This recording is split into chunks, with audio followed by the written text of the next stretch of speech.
Sur les polémiques et les manifestations qui entourent, vous le savez évidemment, le projet de l'autoroute A69 entre Castres et Toulouse, jugé d'utilité publique par la préfecture. Il est considéré comme anachronique au vu de son impact écologique par les opposants. Quelle alternative?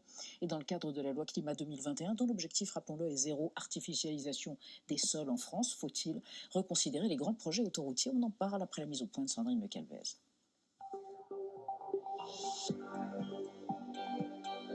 Un mur érigé sur la RN 126. Ce week-end, plusieurs milliers de personnes se sont rassemblées pour dire non à la construction de l'A69, l'autoroute Toulouse-Castres. Les opposants au projet dénoncent une aberration écologique qui revient, selon eux, à bitumer la campagne pour construire 54 km de route en 2 fois 2 voies d'ici 2025. Un projet d'un autre temps, affirme l'écologiste Sandrine Rousseau, venue soutenir les manifestants. C'est un projet qui date des années 90, qui pense le territoire et l'aménagement du territoire uniquement avec la voiture et les autoroutes. Et en fait, ça, c'est plus possible. On est dans un anéantissement de la biodiversité, un anéantissement.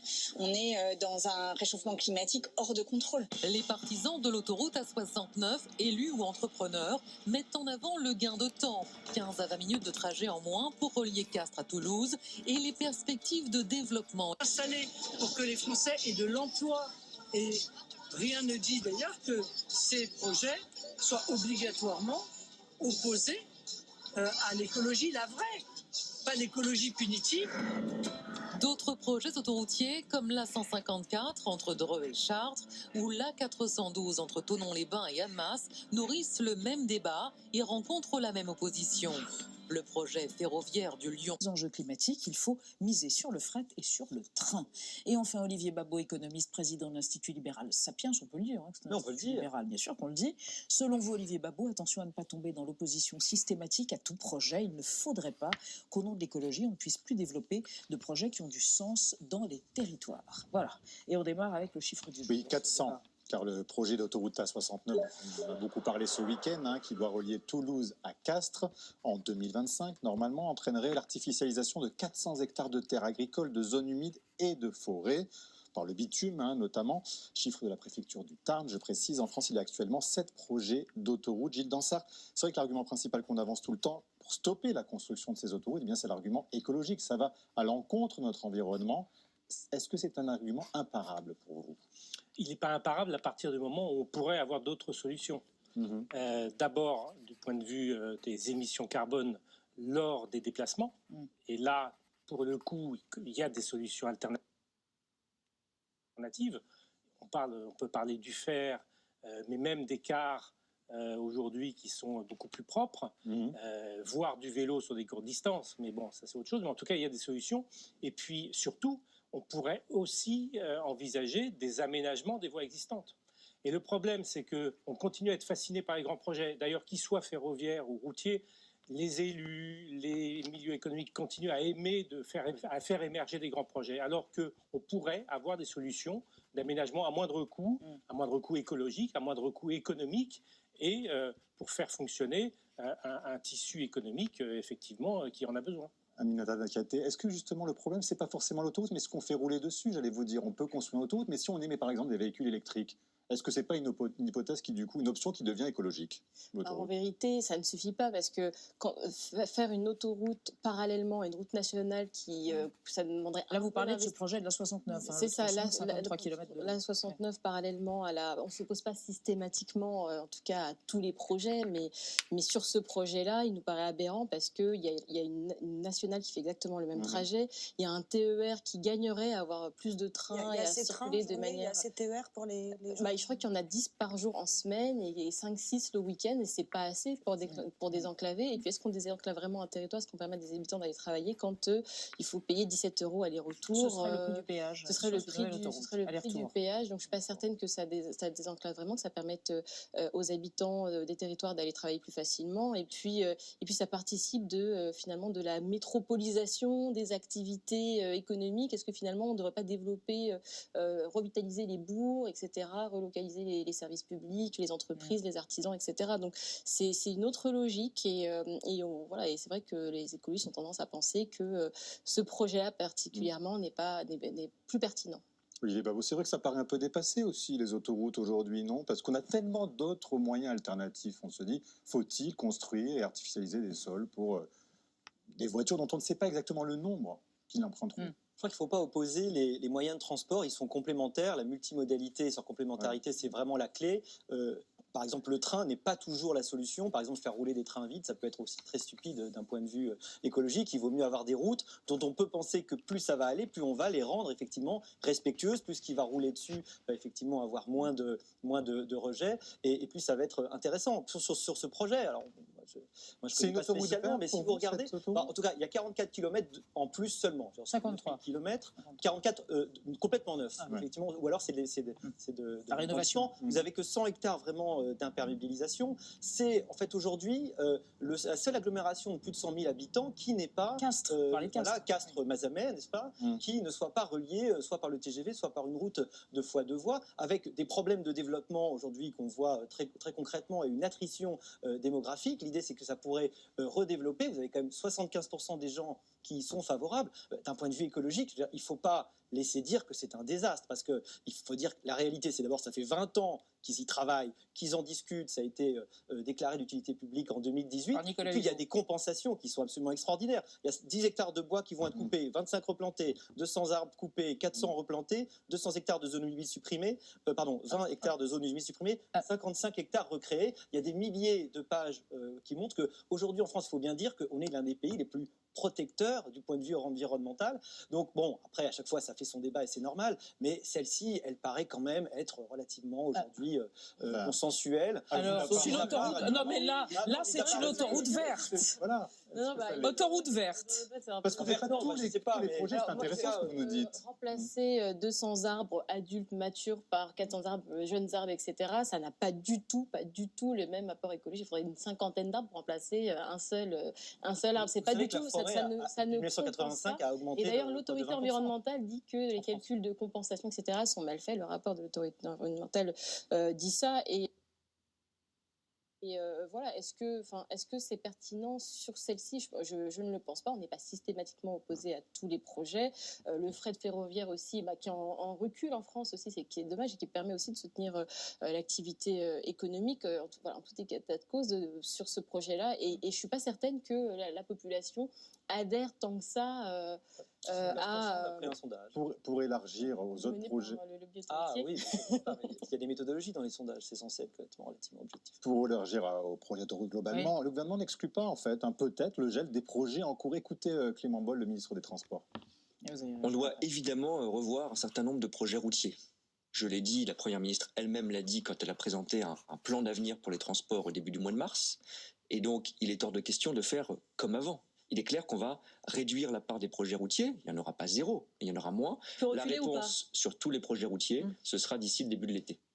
Gilles Dansard, il faut geler tous ces projets pour l'instant au regard de la situation de l'environnement, du réchauffement climatique, ou c'est céder un peu trop aux écolos radicaux? Disons que c'est assez opportuniste puisqu'il n'y a pas d'argent. De toute manière, beaucoup en ce moment, en général, je ne dis pas sur la 69, mais non, parce que là c'est financé. C'est financé, mais globalement, c'est peut-être le moment de se reposer un certain nombre de questions. Donc ce sera une sorte de bénéfice politique à moindre frais. Oui, d'autant plus que ces grandes infrastructures, en fait, ne sont pas suffisamment au goût du jour. Qu'est-ce que je veux dire par là? On parle d'intermodalité, mais aujourd'hui... Qu'est-ce que ça veut dire, pardon, intermodalité pour les gens qui vous ont utiliser plusieurs modes de transport. Par exemple, vous avez posé votre voiture à un péage et vous faites du covoiturage avec quelqu'un d'autre, ce qui évite la moitié de consommation carbone. Donc on pourrait imaginer plein de choses, mais ce n'est pas le cas aujourd'hui. Et en fait, on peut regarder le coût écologique de l'autoroute elle-même, mais il faut regarder tout ce que ça provoque autour. La plupart des gens qui prennent les autoroutes partent de chez eux pour aller à leur travail. Il n'y a pas cette multimodalité. Et donc, il faudrait inventer ces infrastructures de transport de demain, où là, on pourrait faire du train plus de la voiture, du car plus de la voiture. Enfin, on pourrait... Et ça, ce n'est pas le cas aujourd'hui. Chacun est encore dans son silo, l'autoroute dans son silo, le train dans son silo. Et il faudrait imaginer ces gares de correspondance entre tous les modes. Pourquoi on n'arrive pas à l'imaginer? Il y a quelque chose de culturel qui bloque en France? À nouveau, parce qu'on veut faire du grand projet, faire couper le ruban pour les élus, et puis c'est une sorte de vitrine d'un territoire. Il y a d'autres vitrines à avoir que ces vitrines un peu spectaculaires. Et puis deuxièmement, c'est moins glorieux pour des ingénieurs, etc., que de faire du travail un peu plus ingrat une nationale, de la reconfigurer, mieux intégrée au tissu local. Alors, ce que vous venez de dire, ça me fait penser à une archive qu'on va regarder. Vous allez réagir tous les deux, évidemment. Couper le ruban. On vous propose une archive qui nous ramène le 29 octobre 1970. Une archive diffusée par le RTF. Le président Pompidou est enchanté de se rendre en Bourgogne pour inaugurer un nouveau tronçon, oh là là, flambant neuf, de l'autoroute A6 qui va relier Paris à Lyon. C'est sous-titré car le son à l'époque n'était pas génial. Regardez. L'autoroute doit être continue. L'autoroute, est l'équivalent de ce qu'est dans l'organisme humain le système circulatoire. Elle apporte la vie, et par conséquent, on n'imaginerait pas des artères qui auraient des goulots d'étranglement sous prétexte qu'à ce moment-là, à cet endroit-là, il semble qu'on ait besoin d'un peu moins de sang. De la même manière, l'autoroute doit être continue, doit être ininterrompue, c'est sa première et nécessaire caractéristique. Aminata Niakate, c'est vrai qu'aujourd'hui, on se dit que si on n'avait pas toutes ces autoroutes, la France ne serait pas développée économiquement comme elle l'est aujourd'hui. Beaucoup d'endroits seraient enclavés. Peut-être qu'on ne ferait même pas le Paris-Lyon, on aurait encore la Nationale 7. Donc ça reste quand même, l'économie reste dépendante de transports rapides et autoroutiers. Est-ce qu'on devrait envisager peut-être adapter l'économie aux préoccupations d'aujourd'hui? Aujourd'hui, ce qui compte, c'est aussi les continuités écologiques, c'est la santé, c'est la catastrophe écologique, le manque d'eau, enfin le transport, et donc 92% du transport routier, c'est 31% des émissions carbone en France, et on en voit aujourd'hui sur la question de l'eau les conséquences. Donc c'est aussi avoir un travail. C'est aussi avoir un travail. On peut aussi et travailler près de chez soi, c'est aussi gage de qualité de vie, et tout le monde aspire à travailler près de chez soi et plutôt qu'avoir un exode urbain pour chercher du travail. Et de nombreux villages se plaignent de leur désertification, les jeunes partent, etc. Et ça encourage tout ça, tous ces grands axes autoroutiers qui traversent la France. Et ben ça dévitalise les centres-bourgs, les villages. Et moi, je plaide plutôt pour une économie de subsistance de proximité qui n'est pas incompatible. Et puis, on a pas mal d'autoroutes. 9000 km d'autoroutes. 9000 km, est-ce que c'est pas suffisant? Est-ce qu'on ne peut pas respecter nos propres objectifs de zéro artificialisation nette, en s'accommodant de ce qu'on a et qu'on pourrait améliorer? Olivier Babot, 9000 km. On est derrière l'Espagne et l'Allemagne. Il faut aller plus loin ou on a atteint un maximum? Pour vous, on peut continuer. On peut développer tous les projets qu'on a actuellement. Alors l'Espagne, c'est 15 000 km, c'est énorme. Et il faut se rappeler que l'autoroute, c'est une toute petite partie des routes, parce qu'on a 1,1 million de kilomètres de routes en France, d'après ce que j'ai vu, si on en va jusqu'au départemental.